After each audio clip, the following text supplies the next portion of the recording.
भारत की राजनीति हमेशा से उतार चढ़ाव और संघर्ष की कहानी रही है, जहां हर नेता अपनी महत्वाकांक्षाओं और विचारधारा के साथ जनता के सामने आता है और अपनी पकड़ मजबूत करने की कोशिश करता है। अगर आपको हमारी ये स्क्रिप्ट और विश्लेषण पसंद आया हो तो चैनल को सब्सक्राइब करें, बेल आइकन दबाएं और अपने विचार हमें कमेंट बॉक्स में ज़रूर बताएं। आपका एक सब्सक्रिप्शन हमें और बेहतर कंटेंट बनाने की ताकत देता है। वर्तमान समय में भारतीय राजनीति का सबसे बड़ा सवाल यही है कि अगला प्रधानमंत्री कौन बनेगा, क्योंकि देश की राजनीति का पूरा समीकरण इसी सवाल के इर्द गिर्द घूम रहा है।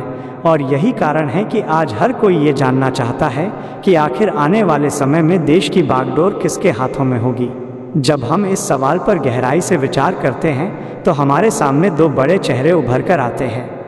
एक तरफ उत्तर प्रदेश के मुख्यमंत्री योगी आदित्यनाथ हैं, जिन्होंने अपनी सख्त छवि, हिंदुत्व की राजनीति और प्रशासनिक फैसलों के जरिए पूरे देश में एक अलग पहचान बनाई है।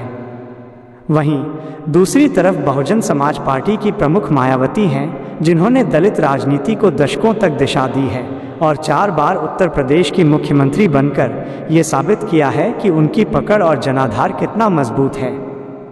आज जब हम योगी और मायावती की तुलना करते हैं तो हमें उनके राजनीतिक सफ़र, उनकी नीतियों, उनके जनाधार और उनके भविष्य की संभावनाओं को विस्तार से समझना होगा, ताकि ये तय किया जा सके कि कौन भारत का अगला प्रधानमंत्री बन सकता है। योगी आदित्यनाथ का उदय भारतीय राजनीति में बहुत ही तेज़ी से हुआ। गोरखपुर के सांसद के रूप में उन्होंने अपनी पहचान बनाई और बाद में भाजपा की ओर से मुख्यमंत्री पद की जिम्मेदारी संभाली। उनकी छवि एक कट्टर हिंदुत्व नेता की है, जिनकी लोकप्रियता केवल उत्तर प्रदेश तक सीमित नहीं रही बल्कि पूरे देश में फैली है। योगी ने कानून व्यवस्था पर सख्त कदम उठाए। बुलडोजर की राजनीति से लेकर माफिया पर कार्रवाई तक उनकी छवि एक ऐसे मुख्यमंत्री की बन गई जिसने अपराधियों के खिलाफ जीरो टॉलरेंस की नीति अपनाई।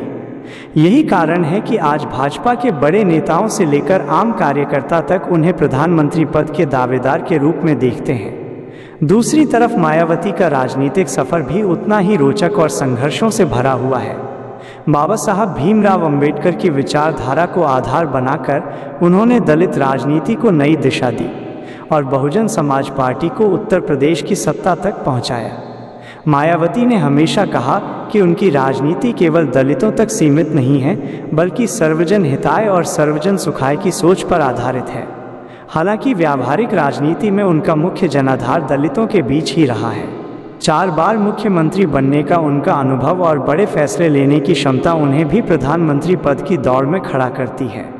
मायावती की राजनीति हमेशा सामाजिक न्याय और हाशिए पर खड़े समाज के अधिकारों के इर्द गिर्द घूमती रही है। उन्होंने उत्तर प्रदेश में पार्क, स्मारक और अंबेडकर मिशन जैसे कामों से अपनी पहचान बनाई। हालांकि उनके आलोचक कहते हैं कि वो ज़मीनी स्तर पर जनता से थोड़ा दूर रहती हैं, लेकिन समर्थकों का मानना है कि मायावती आज भी देश की सबसे मजबूत दलित नेता है और अगर विपक्षी दलों ने उन्हें मौका दिया तो वो प्रधानमंत्री बनने वाली पहली दलित महिला नेता भी हो सकती हैं। अब सवाल ये है कि जब योगी और मायावती दोनों का इतना बड़ा जनाधार और छवि है तो आखिर कौन प्रधानमंत्री बन सकता है? इस सवाल का जवाब केवल राजनीतिक समीकरण से ही नहीं बल्कि आने वाले चुनावों की परिस्थितियों से भी तय होगा। योगी आदित्यनाथ की ताकत ये है कि उनके पीछे भाजपा और राष्ट्रीय स्वयंसेवक संघ की पूरी मशीनरी खड़ी है। भाजपा वर्तमान में देश की सबसे मजबूत पार्टी है और नरेंद्र मोदी के बाद जिस नेता को जनता सबसे ज़्यादा स्वीकार करने के लिए तैयार दिखती है वो योगी ही हैं। उनकी भाषा, उनका अंदाज और उनके फैसले भाजपा के वोट बैंक को मजबूती देते हैं। योगी आदित्यनाथ का चेहरा आज भाजपा के लिए उत्तर प्रदेश से बाहर भी असर डाल रहा है। उत्तराखंड, बिहार, मध्य प्रदेश, राजस्थान और यहाँ तक कि महाराष्ट्र तक में उनकी रैलियों की लोकप्रियता यही दिखाती है कि वो एक राष्ट्रीय नेता के रूप में उभर रहे हैं। हालांकि चुनौतियाँ भी कम नहीं हैं। भाजपा के भीतर ही कई वरिष्ठ नेता हैं जो प्रधानमंत्री बनने की इच्छा रखते हैं और योगी को रास्ता आसान नहीं मिलेगा। मायावती की चुनौती बिल्कुल अलग है। उनका जनाधार भले ही ठोस है लेकिन वो सीमित है। बसपा की ताकत मुख्य रूप से उत्तर प्रदेश में है और पिछले कुछ चुनावों में उनकी पार्टी का प्रदर्शन कमज़ोर रहा है। हालांकि ये भी सच है कि अगर विपक्षी दल एकजुट होते हैं और दलित, मुस्लिम, पिछड़ा और अल्पसंख्यक वोट एक साथ आते हैं तो मायावती एक बड़े समीकरण का केंद्र बन सकती हैं और प्रधानमंत्री पद तक पहुंच सकती हैं। खासकर ये तथ्य कि देश में अब तक कोई दलित प्रधानमंत्री नहीं बना है, मायावती के पक्ष में जाता है। वो इस नैरेटिव को जनता के सामने रख सकती हैं कि अगर उन्हें मौका दिया जाता है तो ये ऐतिहासिक कदम होगा जिससे सामाजिक न्याय की राजनीति को नई ताकत मिलेगी। ये वही बिंदु है जो उनके समर्थकों को सबसे ज़्यादा उत्साहित करता है। जब हम योगी और मायावती की तुलना करते हैं तो हमें उनके नेतृत्व शैली पर भी नज़र डालनी होगी। योगी की नेतृत्व शैली बेहद सख्त और आक्रामक है। वो अपने फैसलों पर अडिग रहते हैं और विरोध के बावजूद अपनी नीतियों पर चलते हैं। यही कारण है कि उनके समर्थक उन्हें एक निर्णायक और मजबूत नेता मानते हैं। वहीं मायावती की शैली बिल्कुल अलग है। वो शांत रहकर रणनीति बनाती हैं। वो मीडिया से कम बात करती हैं, लेकिन जब चुनाव आते हैं तो उनकी रणनीति सामने आती है। उनका सबसे बड़ा हथियार उनका कोर वोट बैंक है, जो हर हाल में उनके साथ खड़ा रहता है। यही वजह है कि मायावती हर चुनाव में भले ही सीटें कम लाएं, लेकिन उनका वोट प्रतिशत हमेशा उल्लेखनीय रहता है। इसके अलावा मायावती का अनुभव भी बहुत बड़ा है। 4 बार मुख्यमंत्री बनने के बाद उन्होंने प्रशासनिक और राजनीतिक चुनौतियों का सामना किया है और उन्हें संभालने का हुनर सीखा है। यही अनुभव उन्हें प्रधानमंत्री पद की दौड़ में भी मजबूती देता है। हालांकि राजनीति केवल छवि और अनुभव से नहीं चलती, बल्कि इसमें समीकरण और मौके भी अहम भूमिका निभाते हैं। भाजपा के पास पूरे देश में मजबूत संगठन और मोदी लहर का फायदा है, इसलिए योगी के लिए रास्ता आसान दिखता है, लेकिन मायावती के लिए विपक्षी एकजुटता और सही समय पर रणनीतिक फैसले बेहद ज़रूरी होंगे। अगर विपक्ष उन्हें अपना साझा चेहरा बना देता है तो मायावती नरेंद्र मोदी और योगी जैसे नेताओं को टक्कर देने में सक्षम है।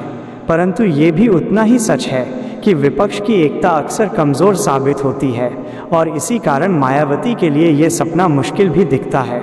मगर राजनीति में कुछ भी असंभव नहीं होता। इतिहास गवाह है कि कई बार वही नेता प्रधानमंत्री बने जिनकी उम्मीद सबसे कम की जाती थी, जैसे चौधरी चरण सिंह, वीपी सिंह, एचडी देवगौड़ा और इंद्र कुमार गुजराल। इसी तरह आज भी अगर राजनीतिक समीकरण बदलते हैं तो मायावती भी प्रधानमंत्री बन सकती हैं। इस पूरे परिदृश्य में जनता का मूड सबसे अहम है।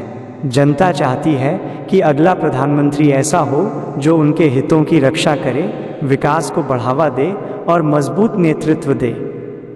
योगी के समर्थक मानते हैं कि वो मोदी के बाद सबसे उपयुक्त चेहरा है, जबकि मायावती के समर्थक कहते हैं कि ये समय दलित महिला को प्रधानमंत्री बनाने का है ताकि सामाजिक न्याय की असली जीत हो सके। इसी बहस ने पूरे देश की राजनीति को गरमा दिया है और आने वाले चुनाव निश्चित रूप से इस सवाल का जवाब देंगे कि आखिर योगी और मायावती में से कौन बनेगा भारत का अगला प्रधानमंत्री।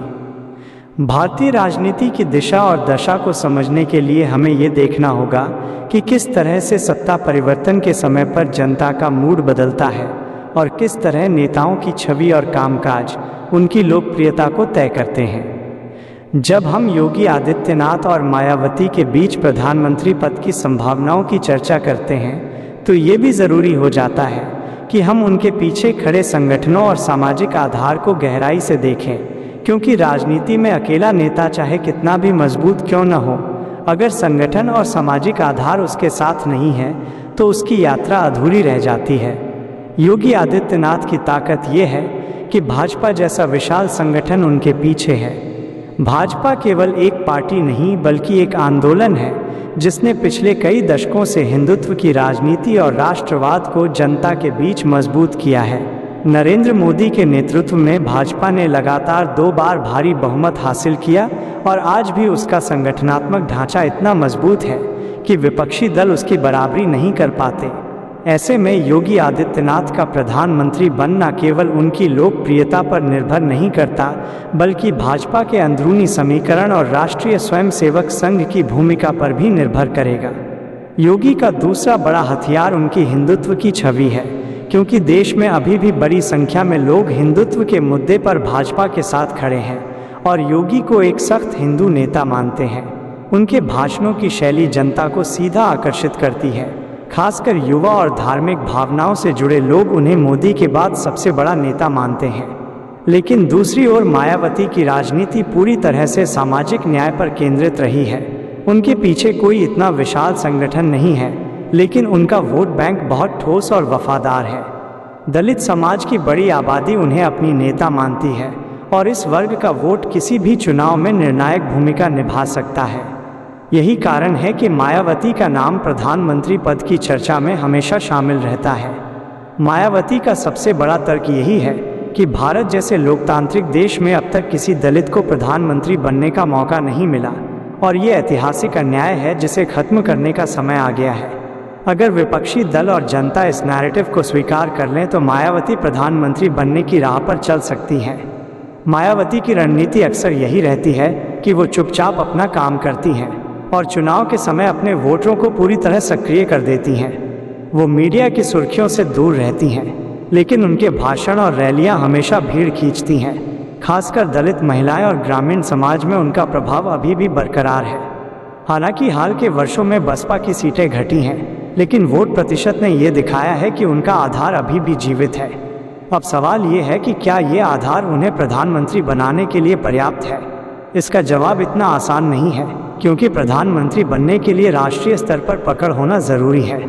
मायावती के पास अभी वो पकड़ सीमित है, लेकिन अगर विपक्षी गठबंधन उन्हें आगे करता है तो तस्वीर बदल सकती है, खासकर तब जब कांग्रेस कमज़ोर हो और समाजवादी पार्टी या अन्य दल उनके साथ आएं।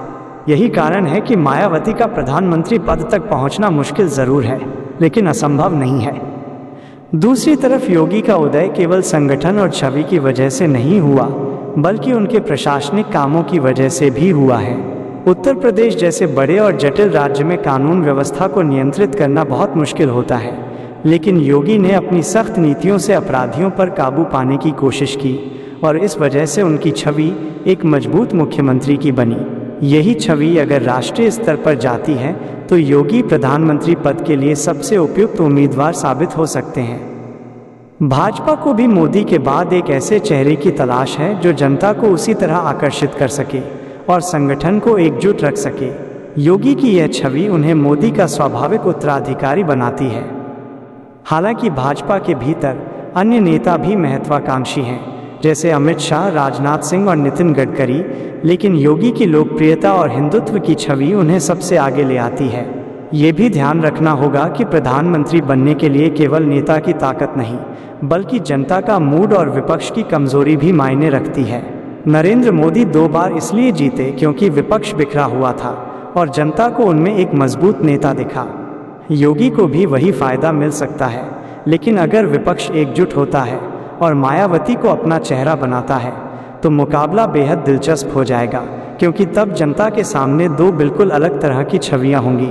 एक तरफ कट्टर हिंदुत्व की छवि वाले योगी और दूसरी तरफ सामाजिक न्याय और दलित सशक्तिकरण की छवि वाली मायावती। यही टकराव भारत की राजनीति को नई दिशा देगा। अब बात करते हैं जनता की उम्मीदों की। जनता चाहती है कि अगला प्रधानमंत्री ऐसा हो जो बेरोजगारी, महंगाई और विकास जैसे मुद्दों पर ठोस कदम उठाए। योगी के समर्थक कहते हैं कि उनकी सख्त नीतियां और निर्णायक फैसले उन्हें इस भूमिका के लिए योग्य बनाते हैं, जबकि मायावती के समर्थक कहते हैं कि दलित समाज और हाशिए पर खड़े वर्गों की आवाज़ केवल वही बन सकती है और इसलिए उन्हें प्रधानमंत्री बनना चाहिए। राजनीति में भावनाएं और आंकड़े दोनों चलते हैं। योगी को भावनात्मक समर्थन हिंदुत्व की वजह से मिलता है, तो मायावती को भावनात्मक समर्थन सामाजिक न्याय की वजह से मिलता है। ऐसे में दोनों की लड़ाई बराबरी की भी हो सकती है। आने वाले चुनावों का नतीजा इस पर निर्भर करेगा कि जनता किस नैरेटिव को ज़्यादा स्वीकार करती है।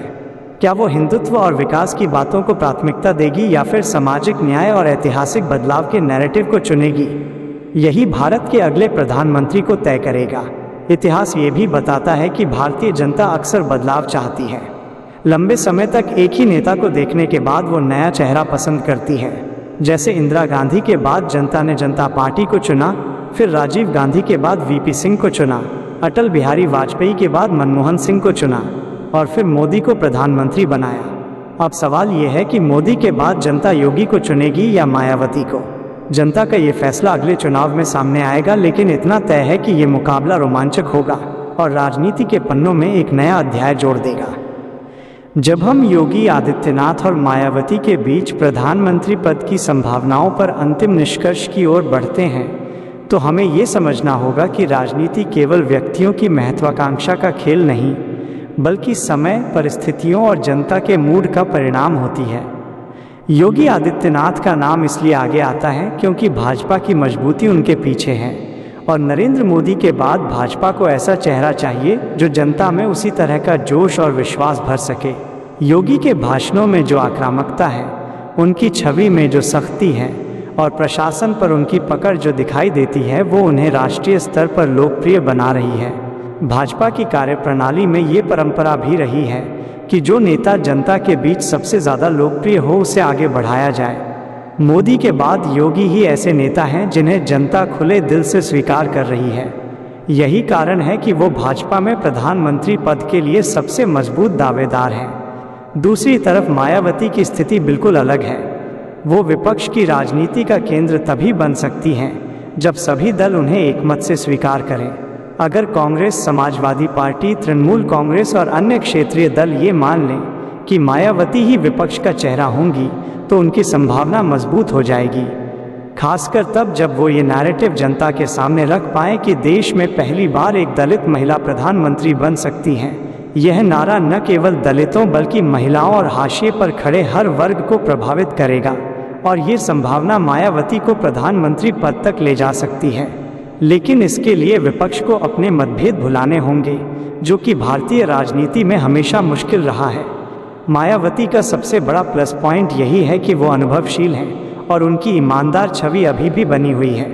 उन पर भ्रष्टाचार या घोटालों के गंभीर आरोप साबित नहीं हुए हैं और वो प्रशासन चलाने का अनुभव भी रखती हैं। 4 बार मुख्यमंत्री बनने के बाद उन्होंने शासन की जटिलताओं को समझा है और यही अनुभव उन्हें राष्ट्रीय स्तर पर भी मदद करेगा। लेकिन उनके सामने चुनौती ये है कि उनकी पार्टी बसपा कमज़ोर हो चुकी है और उनके संगठन की पकड़ उतनी मजबूत नहीं रही जितनी पहले थी। यही कारण है कि वो अकेले दम पर प्रधानमंत्री पद तक नहीं पहुंच सकती, उन्हें दूसरों की मदद लेनी ही होगी। अब अगर हम ये देखें कि जनता किसे ज़्यादा स्वीकार कर सकती है तो ये साफ है कि भाजपा के समर्थक योगी को मोदी के बाद अगला नेता मानते हैं, जबकि विपक्ष के समर्थक अभी भी बटे हुए हैं। कोई राहुल गांधी को देखता है, कोई ममता बनर्जी को, कोई नीतीश कुमार को और कोई मायावती को। यही बिखराव मायावती की सबसे बड़ी कमजोरी है, क्योंकि विपक्ष अगर एकजुट न हुआ तो योगी का रास्ता आसान हो जाएगा। भारतीय राजनीति के इतिहास में देखा जाए तो अक्सर वही नेता प्रधानमंत्री बने जिनकी उम्मीद कम थी या जिनके पक्ष में अचानक राजनीतिक माहौल बन गया। उदाहरण के तौर पर चौधरी चरण सिंह, वीपी सिंह और एचडी देवगौड़ा का नाम लिया जा सकता है। मायावती भी अगर प्रधानमंत्री बनी तो उनकी यात्रा कुछ ऐसी ही असंभव सी लगने वाली कहानी होगी। लेकिन ये भी उतना ही सच है कि योगी का प्रधानमंत्री बनना ज़्यादा संभावित लगता है, क्योंकि उनके पास संगठन की ताकत, मोदी का आशीर्वाद और जनता की स्वीकृति तीनों हैं। जनता को भी इस बात की आदत पड़ चुकी है कि भाजपा ही स्थिर सरकार देती है और विपक्ष अस्थिर रहता है। यही छवि योगी को फायदा दिला सकती है। लेकिन राजनीति में चमत्कार भी होते हैं और वही चमत्कार मायावती के पक्ष में काम कर सकता है। अगर देश की जनता अचानक बदलाव चाहने लगे, अगर दलित और अल्पसंख्यक वर्ग पूरी तरह से जाग जाएं और अगर विपक्ष सच में मायावती को अपना चेहरा बना ले तो प्रधानमंत्री की कुर्सी तक पहुंचना उनके लिए संभव है। अब सवाल यही है कि जनता किस दिशा में सोचेगी। क्या वो मोदी के बाद योगी को चुनकर भाजपा को लगातार तीसरी बार सत्ता देगी, या फिर वो बदलाव चाहकर मायावती जैसे चेहरे को आगे लाएगी? ये आने वाले चुनाव ही बताएंगे। लेकिन इतना तय है कि ये मुकाबला भारत की राजनीति को पूरी तरह से बदल देगा और आने वाली पीढ़ियां इसे याद रखेंगी। योगी और मायावती दोनों ही अलग अलग विचारधाराओं और पृष्ठभूमि के नेता हैं। एक कट्टर हिंदुत्व की छवि के साथ आगे बढ़ा है तो दूसरा दलित और सामाजिक न्याय की राजनीति के सहारे आगे आया है। इन दोनों का टकराव केवल चुनावी मुकाबला नहीं बल्कि दो विचारधाराओं का संघर्ष भी होगा और यही इस मुकाबले को ऐतिहासिक बना देगा। अगर योगी जीतते हैं तो भारत में हिंदुत्व की राजनीति और मजबूत होगी। अगर मायावती जीतती हैं तो भारत में सामाजिक न्याय और दलित सशक्तिकरण की राजनीति को नई ऊंचाई मिलेगी। दोनों ही स्थितियां भारत के लोकतंत्र के लिए महत्वपूर्ण होंगी, क्योंकि ये जनता के फैसले से तय होगा कि देश किस रास्ते पर आगे बढ़ेगा।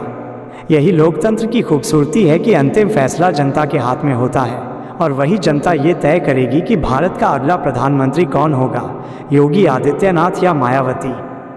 भारत के लोकतंत्र में ये सवाल हमेशा सबसे अहम होता है कि सत्ता परिवर्तन के समय जनता किस दिशा में सोच रही है। जनता का मूड अक्सर अनुमान से अलग होता है और यही वजह है कि कई बार बड़े से बड़े राजनीतिक पंडित भी चुनाव परिणाम देखकर चौंक जाते हैं। आज जब हम योगी आदित्यनाथ और मायावती के बीच प्रधानमंत्री पद की संभावनाओं की चर्चा कर रहे हैं, तो हमें ये भी सोचना चाहिए कि जनता की प्राथमिकताएं वास्तव में क्या हैं। जनता महंगाई, बेरोजगारी, शिक्षा, स्वास्थ्य और सुरक्षा जैसे मुद्दों पर अपना फैसला देती है, लेकिन साथ ही वो भावनात्मक मुद्दों से भी प्रभावित होती है। योगी की राजनीति का सबसे बड़ा आधार यही है कि उन्होंने हिंदुत्व और राष्ट्रवाद की भावना को मजबूती दी और इसे प्रशासनिक सख्ती के साथ जोड़ा। जनता को लगता है कि योगी एक ऐसे नेता हैं जो अपराधियों को बख्शते नहीं हैं और देश की सुरक्षा को सर्वोच्च प्राथमिकता देते हैं। यही छवि उन्हें राष्ट्रीय स्तर पर भी लोकप्रिय बना रही है। अगर आने वाले चुनावों में भाजपा उन्हें प्रधानमंत्री पद का चेहरा बनाती है, तो जनता उन्हें मोदी के बाद स्वीकार करने में ज़्यादा हिचकिचाएगी नहीं, क्योंकि भाजपा का वोट बैंक स्थिर है और संगठनात्मक ताकत बहुत बड़ी है। दूसरी ओर मायावती का वोट बैंक भले ही ठोस है, लेकिन उसे राष्ट्रीय स्तर पर फैलाना कठिन है। हालांकि ये असंभव भी नहीं है, क्योंकि दलित समाज भारत की आबादी का बड़ा हिस्सा है और अगर मायावती इस समाज को पूरी तरह सक्रिय कर पाती हैं, तो उनकी ताकत बहुत बढ़ सकती है। साथ ही अल्पसंख्यक और पिछड़े वर्ग अगर उनके साथ आते हैं, तो उनका समीकरण राष्ट्रीय स्तर पर भी प्रभाव डाल सकता है। मायावती का एक और बड़ा फायदा ये है कि जनता उन्हें ईमानदार मानती है और उनके शासनकाल में जो भी फैसले हुए वो हमेशा दलित और गरीब वर्ग के हित में माने गए। इस छवि को वो प्रधानमंत्री पद की राजनीति में भुना सकती हैं। अगर विपक्षी दल ये मान लें कि राहुल गांधी या अन्य नेता जनता में उतनी स्वीकृति नहीं पा रहे, तो वो मायावती को आगे बढ़ा सकते हैं, क्योंकि वो एक नया और ऐतिहासिक चेहरा बन सकती हैं प्रधानमंत्री पद के लिए। हालांकि ये तभी संभव होगा जब विपक्ष में ईमानदारी और रणनीति होगी, अन्यथा ये मौका हाथ से निकल जाएगा। भारतीय राजनीति में अक्सर देखा गया है कि जनता जब बदलाव चाहती है तो वो अप्रत्याशित फैसले लेती है। इंदिरा गांधी के समय आपातकाल के बाद जनता ने अचानक सत्ता बदल दी। अटल बिहारी वाजपेयी जैसे करिश्माई नेता भी चुनाव हार गए।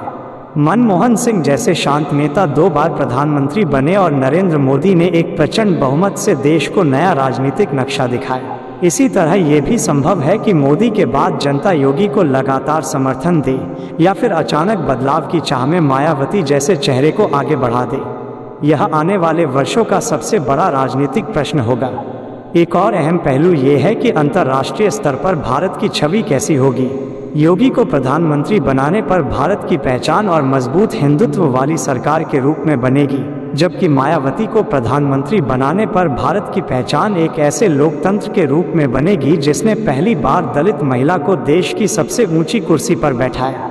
यह संदेश दुनिया भर में जाएगा और यह ऐतिहासिक बदलाव भारत की राजनीति को नई दिशा देगा। यही वजह है कि मायावती का नाम केवल देश में नहीं बल्कि विदेशों में भी चर्चा में आ सकता है। हालांकि व्यावहारिक रूप से देखें तो योगी की संभावना अधिक है, क्योंकि भाजपा संगठित है और उसकी जमीनी पकड़ विपक्ष से कहीं ज्यादा है।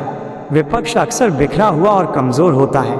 यही वजह है कि भाजपा के उम्मीदवार को बढ़त मिल जाती है। योगी को प्रधानमंत्री बनाने में भाजपा की ये ताकत निर्णायक भूमिका निभाएगी, लेकिन मायावती का विकल्प भी पूरी तरह से खत्म नहीं है। राजनीति हमेशा संभावनाओं का खेल होती है और जो नेता आज कमजोर दिखता है वो कल सबसे ताकतवर साबित हो सकता है। इसलिए मायावती के समर्थक उम्मीद बनाए रखते हैं कि आने वाला समय उनका भी हो सकता है। अगर हम इन दोनों नेताओं की छवि का तुलनात्मक अध्ययन करें तो ये साफ है कि योगी जनता में आक्रामक और निर्णायक नेता की छवि रखते हैं, जबकि मायावती शांत लेकिन अनुभवशील नेता की छवि रखती है। दोनों के समर्थक उन्हें सबसे योग्य मानते हैं और दोनों के विरोधी उनकी कमजोरियों को गिनाते हैं। यही लोकतंत्र की खूबसूरती है कि जनता सभी पहलुओं को देखकर अपना फैसला देती है। अब ये फैसला कब और कैसे आएगा ये आने वाले चुनाव बताएंगे, लेकिन इतना तय है कि ये मुकाबला भारत के लोकतंत्र को एक नया अध्याय देगा और इतिहास में दर्ज